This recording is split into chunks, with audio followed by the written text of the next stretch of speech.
On today's episode of the DeRaud-Messinger Show, we're previewing and predicting number 5 Georgia versus number 2 Texas in the SEC championship game. Longhorns fans, don't forget to like and subscribe. As always, it's greatly appreciated. And check us out at HornSports.com for all the latest in Texas news. Now, Dylan, the matchup is in Georgia, so there's going to probably be a little bit of a home field advantage, although Texas fans, of course, do travel. The matchup is Saturday, the 7th at 3 p.m. Central Time at Mercedes-Benz Stadium in Atlanta, Georgia. Televised on ABC. Dylan, ABC loves the Longhorns, so many games on ABC. Texas is favored by 3 points currently. Now, Dylan, for the scouting report that we're getting into, we're going to do it a little bit differently this time around, looking back at the last matchup a little bit and maybe where the teams have gone since then.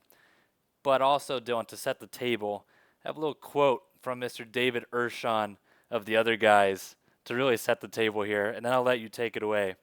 He said, I think the All right. best way to tell a story is by starting at the end briefly, then going to the beginning, and then periodically returning to the end, and maybe giving different characters' perspectives throughout. So, Dylan, the end result for Georgia against Texas last time around was a 30-15 win in Austin. Now with the game being in Atlanta, do you see there being potential for any differences here? Well, I don't expect Texas's O line to put up the same level of performance that they did in the prior matchup, where I believe they let up about 7 sacks or so, three to Michael Williams, and yeah. So the I would expect, Yeah, I 7 would sacks. It was expect, it was a lot, Dylan. It was a lot. but yeah, you're I would not expect a losing your premier mind. It offensive was line. 7 times. Yeah, exactly. So like that was just something that I don't think anyone really expected going to that matchup, especially just with Georgia not looking as good up front. Now, since that matchup, Georgia has gotten more consistent. I think that's the strength of their team is their D line right now. That's what I feel like helped them out in a lot of ways against Georgia Tech in the prior matchup, being able to basically just hold up on goal line stand after goal line stand. So that is one area that I feel there's going to be a difference in this matchup. And what's nice about the end of the season, Devin, I feel like we both know who these quarterbacks are, and it's going to be a game of Beck is going to throw probably two, and it's just capitalizing off of them at that point. 2 touchdowns, 2 interceptions. 2 interceptions. There you go. It could be both. Yeah. Yeah, it's funny. I think there's been some parallels between the quarterbacks, Dylan. Like when they're hot, they're on fire, and when they're not, it seems to come in streaks. And I mean, they both were 2 of the favorites for the Heisman entering the season. Maybe not quite what they wanted, Dylan, but again, the big picture is still available for them to achieve. So they're still right where Well, they it's want to like be. to your point, it's like NCAA, right, where you get the cold symbol underneath the quarterback when he's not playing too well. These are the two quarterbacks. Like, I know they've got talent, so I'm just going to throw my way out of this and just continue to throw more picks. But it looks good while they do it. Maybe kind of a Dion Waiters heat check. You know, when Exactly. they're hot, they're hot. But yeah, Dylan. I mean, Georgia heading into the Texas game several weeks ago, they were struggling to bring down the quarterback, and I remember mentioning that in my scouting report and the health, I guess, update of Michael Williams definitely helped Georgia in that game because he kind of came out of nowhere, Dylan, in terms of just being fully ready to play. And Texas offensively did not look very good. Now, yet again, a lot of blame tends to go to Ewers, but if you flash back to that game against Georgia, it was the running game that suffered almost even more than the passing game. Yeah. Wisner was the leading rusher, but did not have many yards, was averaging, I believe, about 3.5 yards per carry that night. And I don't want to give the wrong stat, but I believe about like 50 rushing yards, so not anything too crazy there. Of course, though, 7 sacks does not help the passing game either. Some of those can be attributed to pocket movement and Ewers. A lot of those could be contributed to the line. But, I mean, you're talking about consistency for Georgia on the defensive line. Texas also has seemingly stepped up their game since then. Dylan, has the running game for Texas given you any more confidence in the Longhorns heading into this SEC game? I mean, from what I've seen, yes, and I think it all falls into the battle of the trenches in this matchup where I think everything's going to be dictated. And with this offensive line playing better since the matchup against Georgia, because I feel like they got humbled in a lot of ways and realized what they need to do to improve and just get back to what they're supposed to be. It's really opened up the running game for Wisner. And on the flip side, it helps out the defense too, who's been otherworldly on the other end, Devon, for Texas, because Texas isn't putting together these quick drives. It can be long, drawn out, in your face, right? Time of possession type of style games that Texas can win because their defense is so good. And if they have fresh legs, I mean, good luck to every team. And that's a big thing in this matchup, Devin, too, where Trevor Etienne, per Kirby Smart, was ways away from playing. I wouldn't expect him to play. I would expect a lot of hints that he could, maybe tracking, but wouldn't play. So that's going to put a lot on Nate Frazier when Etienne was the Longhorn killer in that first matchup. Yeah, ETN found the end zone doing a good number of times. So Georgia, they had some sort of formula against Texas, and funnily enough, after the Texas game, Georgia has been pretty up and down, Dylan, overall as a team. As we discussed defensively, they've seemed to have improved. I mean, right now they're ranking 25th in the nation in scoring defense, and that's even after doing the overtime Central game against Georgia Tech. And then passing defense, 37th, rushing defense, 44th. I mean, overall, for a Longhorn offense that has shown yet again to be inconsistent, not a great matchup. But even with those inconsistencies against A&M, Dylan, there were signs of life. I mean, before the turnover central, only two. Don't go too crazy, guys. But after the two Ewers turnovers, or I should say before, Ewers was throwing the ball quite well. Honestly, the deep ball, arguably, was the best it looked all year. And if that's the Ewers you get, if you're Steve Sarkisian in the SEC championship game, then you're doing all right. But Dylan, do you think Ewers is going to be able to do that against Georgia, a team that he didn't look too comfortable against last time around? And I don't blame him because, yet again, the pocket just really wasn't there. Well, and that's the thing. I mean, that's what the run game is opening up. So I think there's going to be more of a level of respect from Georgia with Texas run game going into this matchup with how well Wisner has been playing. Although, again, it's going to come down to that because Jalen Walker was also feasting on the other end. And, if they don't have all facets of the offense working, quick pass, run game, deep ball, it's going to allow those linebackers to creep up and any sort of 4 or 5 man pressures from Georgia. And if they're getting through, it's going to make for a tough day for yours. And the thing was, too, Georgia only had to send 4 against him in the first matchup, and, it was toast. So if Texas can get to a point where Georgia has to send 5 or 6, it's going to open up the middle of the field, allow Ewers to have more time for the checkdowns or at least guys available. And at that point, defense is trying to keep everything in front of them or try to create more pressure, move up. That's when that deep ball to Bond or Golden will open up, right? So to answer your question, I think they can do it. Again, it's just more of the battle of the trenches. That's why I'm so excited for this game. It's gonna be one up front for these teams. It's not gonna come down to skill players.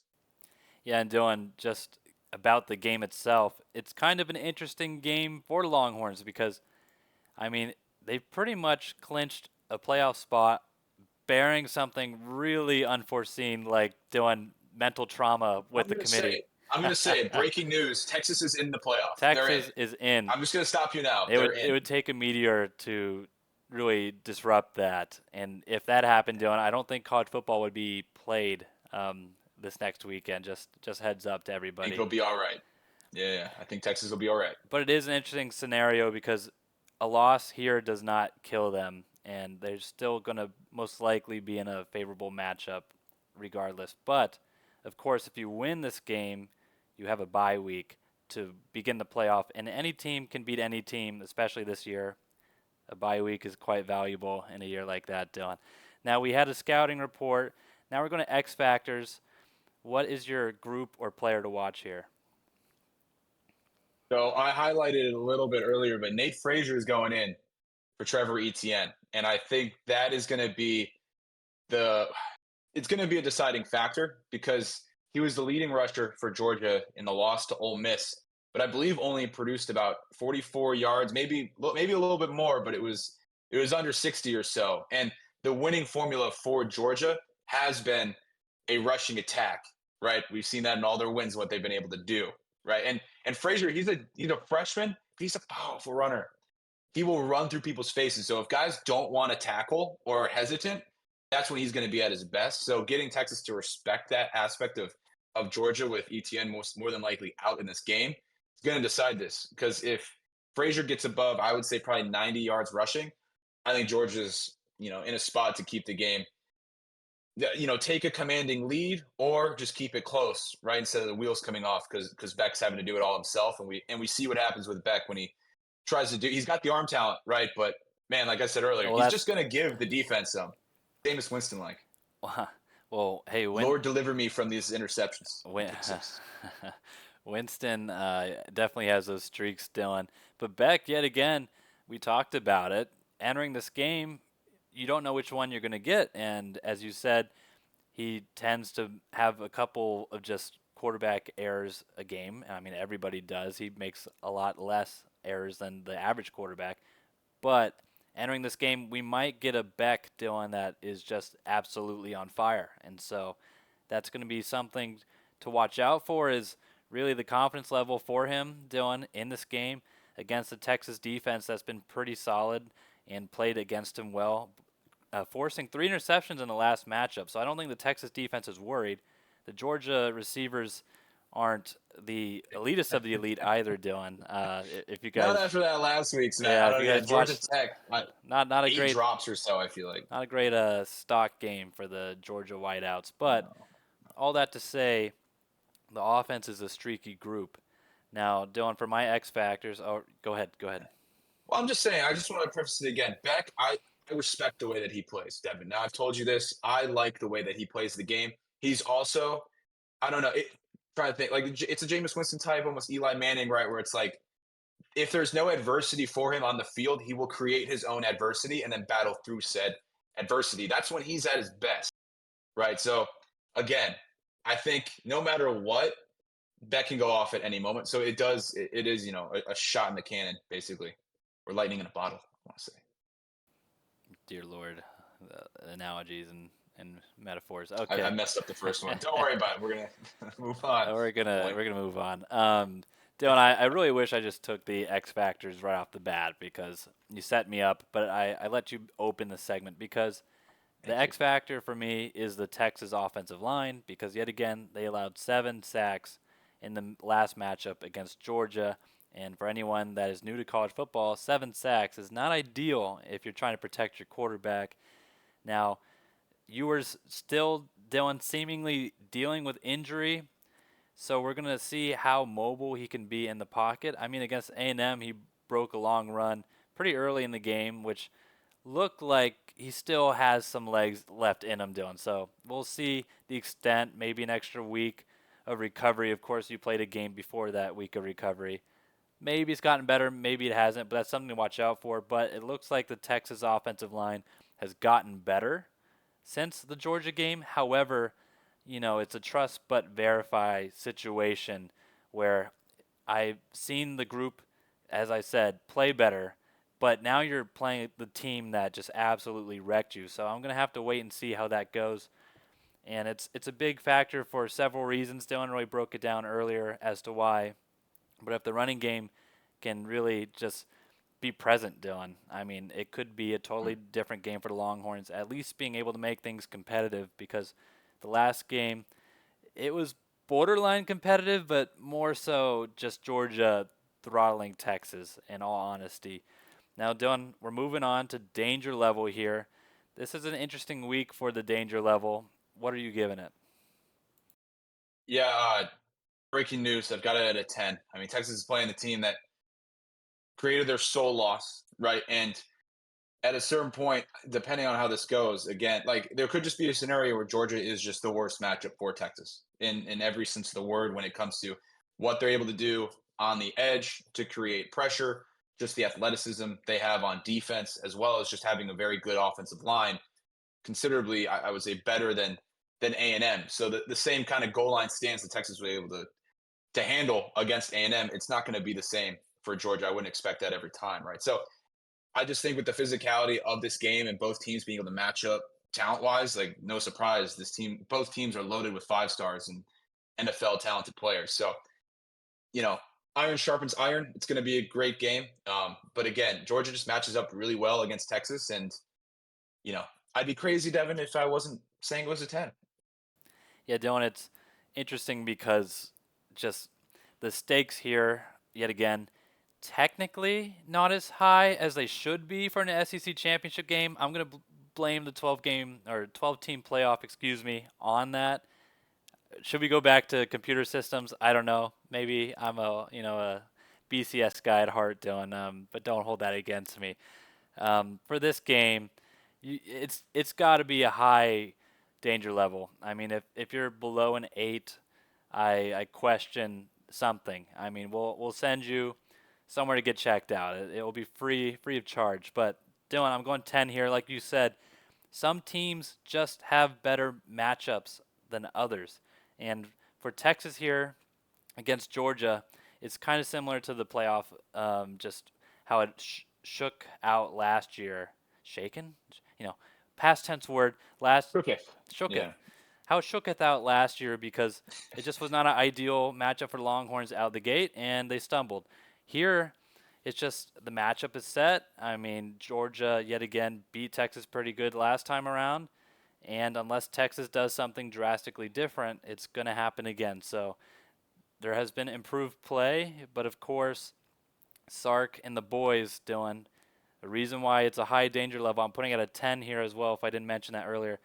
Reason why it's high, in addition to that, is because it's in Atlanta, Georgia. I mean, it's going to be rocking. It's going to be a crowd wearing a lot of red jerseys, and you're going to be hearing a lot of barking. And you might see all and hear all at once. But yeah, Is Dylan. that another discussion? I just don't think it should be played in Atlanta. I'm going to be honest. I don't think it should be that close to a team that's always in the play or a conference championship. I just don't. I In don't think it should be in Georgia. in the SEC championship, Dylan, correct me if I'm wrong, it's always in Atlanta. I mean, at least since the new Exactly. stadium. Yeah. I mean, Yeah. I of course I don't have a real opinion on that, but I think it'd be fun to see the location rotated around like some of the big bowl games because of course there's a lot of great stadiums in SEC territory. And yeah, just Dylan, I mean, Texas again not catching the greatest of luck in terms of it being in Atlanta, but Georgia's been pretty consistent, so it's hard to even call it luck at that point. But I'm going 10. Now we got the fun part, predictions. Dylan, have things changed? Are you picking Georgia? Are you picking Texas? Well, Devin, I mean, I picked Georgia last time. Oh, no, I did not. I picked Texas. And the reason I picked Texas, I'm taking it back. The reason I picked Texas was because I didn't know what Wow, this Georgia team was going selective to be. history. Yeah, no, mind of a goldfish. But yeah, so again, didn't know what kind of team Georgia was at that time. Now I feel like I have a better sense of who they are, how they want to play, who their actual edge rushers are, and their availability around that, and then what their receivers look like. Because if you're dropping passes, Devin, during rivalry week, it says a lot about just your team, right? And that's not necessarily going to be fixed overnight. It's just going to be one player having to step up in that receiver room. So again, there's a lot of question marks around Georgia. And I think the fact that they beat Georgia Tech, and we're looking at it from a mental aspect, not to get all, you know, psychologist on y'all, but if they lost to Georgia Tech, I'd be more worried in this matchup, right? Because it'd be like it's feast or famine. You got to win this game. Now there's less of that, and Texas is just seeking revenge in this matchup. So I've got Texas winning this 27-23 because I trust this offensive line to play better. I like what I've seen out of the running back room, and I think Ewers will throw at least one interception less than Beck in this matchup, which could be a very decisive interception. 27-23. I want to know how you got to that score, but I think we'll break that down off camera. um, What's wrong with that score? no, 23. What's Just three no, just a touchdowns? 23. Yeah. How are we getting there? Georgia's kicking a lot of field goals, or Okay. uh, missed extra point. There you go. Oh, there we go. Missed Okay. extra That point. that settles it. Dylan, Yeah. I will tease my score out. It's similar, but I'll come back to that. I mean, again, Texas in the last matchup, frankly, to, beat a dead horse here. Did not look very good. It seems like their play offensively, even though they've struggled at times, has gotten more consistent. Now, can they do that for 4 quarters, Dylan? I think that's the bigger question because they have consistently shown that they cannot be consistent in game in terms of giving it for entire 4 quarters. But even with that being said, we've seen glimpses yet again. Quinn Ewers, as as recent as the last game against A&M, starting to connect on some of the passes that he has not connected on really all year. You catch your bad breaks, though, in terms of the tipped interception, Dylan, and the fumble. If you're going to beat Georgia, I reiterate this in terms of pretty much every week. If you really want to stay out of trouble, and especially to beat a team like Georgia, you cannot turn over the football. And with Carson Beck, it's definitely going to be a potential turnover battle between the two quarterbacks. Whoever stays clean has a good shot of just riding out of Atlanta, Dylan, on, I don't know, a horse, a majestic horse. It No could even doubt. be a Not unicorn. dead horse. Could even be a Yeah, unicorn. just not dead. But all that being said, the Texas defense has won me over. I'm an Ant Hill lover, Dylan. Colin Of course. Simmons, freshman All-American. Name him the freshman MVP. And then, as Dylan was also mentioning, the Aggie offensive line, maybe not the same caliber as Georgia, but man, that Texas defense made some crucial, and of course, I got to emphasize their crucial fourth down stops when it came to just fourth and goal or fourth and one, depending on the scenario, of course. I think they can do it again here.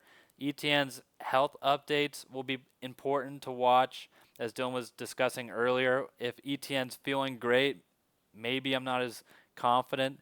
It's a 50-50 ball game here, but I've got Texas winning, Dylan, 27-24 to stop the tease. No missed extra point in my book. But yet again, it's going to be an interesting game, especially when you can somewhat enjoy the game, Dylan. If you lose, you get an extra week of play. Not that anyone's rooting for a loss, but just know, guys, if things go wrong, Longhorn fans, it's going to be all right. Just a harder You journey to already the know what'll college football happen. title game. No, And don't give me that. You and now lose, we're you're going gonna to be like, oh, like and I don't subscribe. know. Let us know down Uh-oh. below what your No final score lies. is between Texas and Georgia. Is it going to be a Texas win, or does Georgia two-peat here against the Longhorns? Very possible with the talented squad they have. Don't forget to like and subscribe. Please, we appreciate it. And as always, have a great rest of your day.